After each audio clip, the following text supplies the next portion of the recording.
آ رہی ہوں وہاں آپ جو ہے وہ سوال لے سکتے ہیں. ضروری نہیں کہ آپ پوری گفتگو سنیں اور پھر بات کہیں کی کہیں آگے نکل جائے, بعد میں آپ کو سوال بھول جائے. جہاں پر نہ سمجھ آ رہی ہو آپ اسی وقت جو ہے نا اسٹینڈ لے کے کہ بھئی یہ والا تھوڑا سا معاملہ سمجھ نہیں آیا, اس کی وضاحت کر دیں, تو یہ ہمارے لیے بہت آسانی ہو جائے گی. یہی اس نشست کو برپا کرنے کا مدعا اور مقصد یہی ہے کہ ہم دین اسلام کی جو تشریحات ہیں ان کو ہم سمجھیں اور ہمارے لیے جو ہے وہ آسانی ہو, اور ہمارا عقیدہ جو ہے وہ بے شک حق ہے اور اس پہ ہم مضبوطی سے جو ہے وہ اس پہ ہم کھڑے رہیں. اب سوال یہ پیدا ہوتا ہے کہ بھئی ہم ایک سوال تو یہ تھا جو جمعۃ المبارکہ کو تھا کہ بھئی بخشے ہوئے لوگوں کو آپ ایصال ثواب کر رہے ہیں, حالانکہ وہ تو بخشے ہوئے ہیں. جو بخشے ہوئے اللہ کے نیک بندے ہیں ان کو آپ ایصال ثواب کر رہے ہیں, شہداء کو آپ ایصال ثواب کر رہے ہیں. تو اس کا جواب تو بڑا زبردست دے دیا تھا کہ اگر کسی امتحان میں کوئی پاس ہو کے گریڈ پوزیشن حاصل کر لیتا ہے تو اب جو احباب اس سے محبت رکھتے ہیں, جو محبت رکھتے ہیں وہ اس کو گفٹ دیں گے, ہدیہ کریں گے, اس کو کوئی نہ کوئی چیز جو ہے نا وہ بھیج دیں گے, پیش کریں گے اس کو. تو اب یہ اس بات کی علامت نہیں ہے کہ یہ اب اس کو جو ہے نا امتحان میں تو یہ پاس ہو چکا ہے, اس کو یہ امتحان میں مزید اس کو پاس کروائیں. نہیں, پاس تو وہ آلریڈی ہے, لیکن یہ جو تحفے, یہ جو گفٹ ہیں, یہ اس بات کی علامت ہے کہ آپ کو اس صاحب منصب پر اس سے جو ہے وہ محبت ہے, آپ اپنی محبت اور عقیدت کا اظہار کر رہے ہیں. اس پر تو پہلے ہی کرم ہو چکا ہے, اس کو تو پہلے ہی پاس کر دیا گیا ہے. تو اسی طرح بے شک اولیاء اللہ, شہداء, یہ نیک لوگ, یہ تو بے شک اللہ کے فضل و کرم سے بخشے ہوئے لوگ ہیں. ہم انہیں جو ایصال ثواب بھیجتے ہیں ہم اپنی محبت اور اپنی چاہت کا اظہار کرتے ہیں, نہ کہ جو ہے نا ان کی بخشش کے لیے ہم ان کو جنم بھیجتے ہیں. تو سر دست پھر سوال یہ ہے کہ حضور داتا علی حجویری ہوں یا دیگر اولیاء کاملین ہوں, جب ان کے مزار پہ جاتے ہیں ہر آدمی جو ہے وہ ان کے وسیلے سے دعا مانگتا ہے, جس کو جس چیز کی ضرورت ہے وہی مانگتا ہے. ابھی مسجد میں آپ آئے نا تو جو صاحب اولاد ہے وہ اولاد تو نہیں مانگے گا, جو مالدار ہے وہ عافیت مانگے گا, جو بیمار نہیں ہے مطلب جس کو جس چیز کی ریکوائرڈ ہے وہی مانگے گا. اب سوال یہ ہے کہ اس طرح سے بہت سارے لوگ جو ہے نا وہ مزارات پہ جاتے ہیں اور جا کر کے وہاں سے اولاد مانگتے ہیں, حالانکہ وہاں سے نہیں بلکہ ان کے وسیلے سے اللہ کی بارگاہ سے. اب ایک مفتی کو, ایک عالم دین کو, ایک شیخ الحدیث کو یہ سمجھ نہیں آ رہا کہ صاحب مزار سے نہیں مانگ رہے, ہم صاحب مزار کے صدقے سے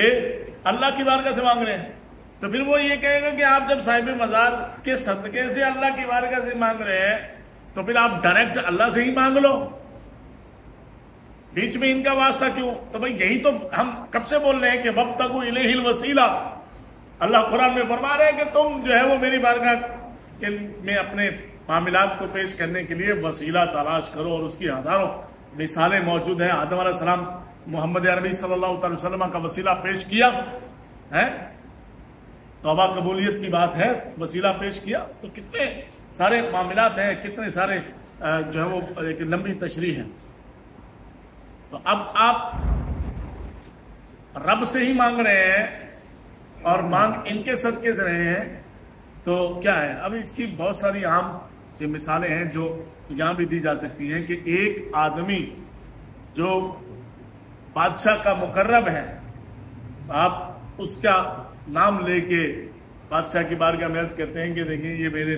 ان کے صدقے سے کرم کر دو, تو وہ معاملہ حل ہو جاتا ہے. لیکن بات یہ ہے کہ پہلے ہم قرآن مجید فرقان حمید کی بارگاہ میں چلتے ہیں کہ قرآن ہمیں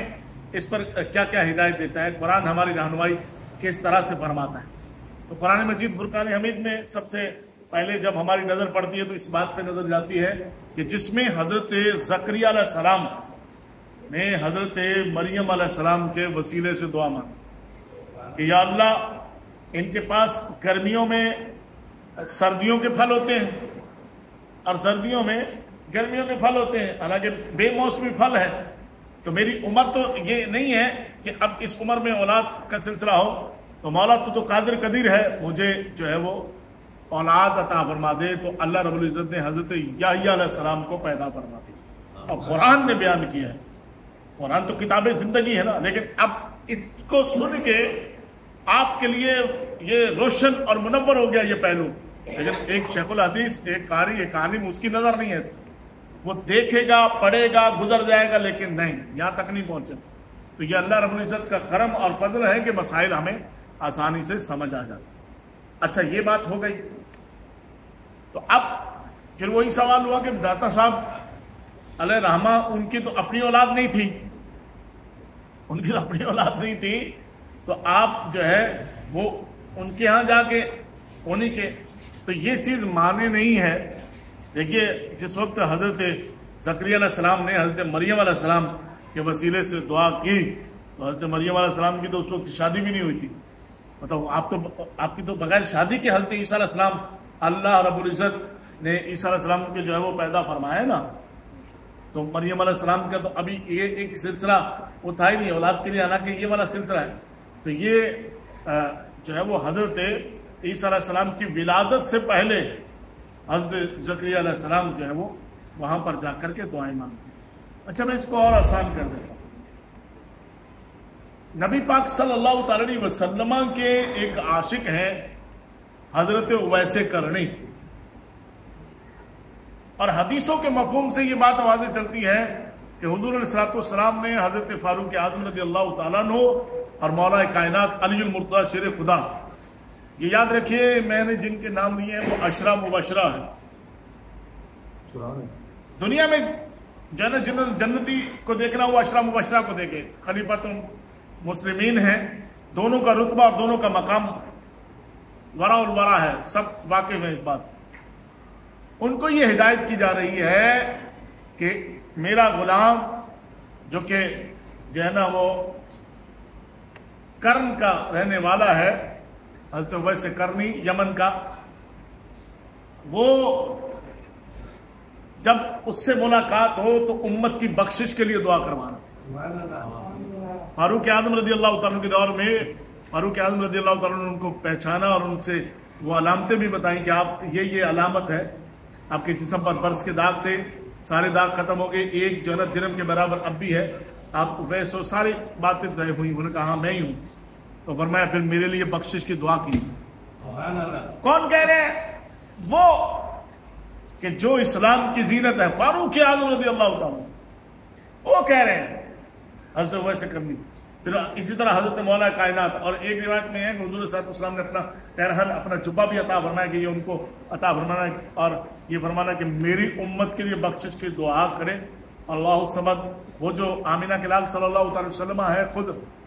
اپنی امت کے لیے کتنی دعائیں مانگتے ہیں،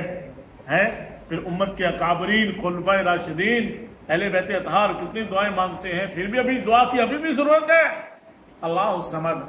فرما دیا کہ جو اللہ کے مقربین ہیں نا، اللہ کے جو مقربین ہیں، ان کے صدقے سے، ان کے وسیلے سے دعا کرنا اور ان تک سفر کر کے جانا، یہ سنت صحابہ کرام رضی اللہ۔ جس روایت میں ہے نا کہ چل کے گئے، فاروق اعظم رضی اللہ تعالیٰ عنہ اور مولا کائنات چل کے گئے، تو یہ کس بات کی علامت ہے کہ حضرت اویس کرنی کی بارگاہ تک چل کے گئے ہیں ہمارے یہ بزرگ۔ تو اگر آپ داتا صاحب علیہ رحمہ یا کسی اور کی بارگاہ میں چل کے جاتے ہیں اور جا کر کے دعا، اب آپ کہیں گے کہ بھئی یہ تو ہوا کہ بھئی زندوں سے وسیلہ، جو زندہ ہیں ان سے آپ دعا کرائیے وغیرہ وغیرہ۔ تو یہ جو میں نے حدیث طیبہ آپ کے سامنے رکھی، حضرت بلال بن حارث مزنی، وہ حضور صلی اللہ علیہ وسلم کے وصال کے بعد تشریف لاتے ہیں اور روزہ اطہر پہ کھڑے ہو کے جو ہے وہ دعا مانگتے ہیں۔ اس طرح ایک اور بارش کی دعا مانگتے ہیں، بارش دی جاتی ہے۔ اس طرح ایک اور صحابی رسول صلی اللہ علیہ وسلم ہے کہ جو روزہ اطہر پہ تشریف لاتے ہیں اور بھوکے ہوتے ہیں، روٹی کی بات پر یاد کرتے ہیں، تو جو ہے وہ جب بیدار ہوتے ہیں تو انہیں جو ہے وہ روٹی دے دی جاتی ہے۔ قصیدہ بردہ شریف، مولا یصلی وسلم دائما ابدا علی حبیبک خیر الخلق کلہم، قصیدہ بردہ شریف، بردہ کا معنی ہوتا ہے چادر، اور یہ قصیدہ جن بزرگوں نے لکھا ان پر فالج کا اٹیک تھا، اور فالج کی وجہ سے جو ہے وہ اٹھنے سے وہ تھے۔ حضور صلی اللہ علیہ وسلم کی جو ہے وہ مدح سرائی میں یہ قصیدہ لکھا، آمینہ کے لال صلی اللہ تعالی علیہ وسلم نے اپنی زیارت سے بھی مشرف فرمایا ہے، اور پھر چادر عطا فرمائی، بردہ، اس لیے اس کو قصیدہ بردہ کہا جاتا ہے، چادر عطا فرمائی۔ تو جیسے ہی وہ بیدار ہوئے انہوں نے دیکھا کہ چادر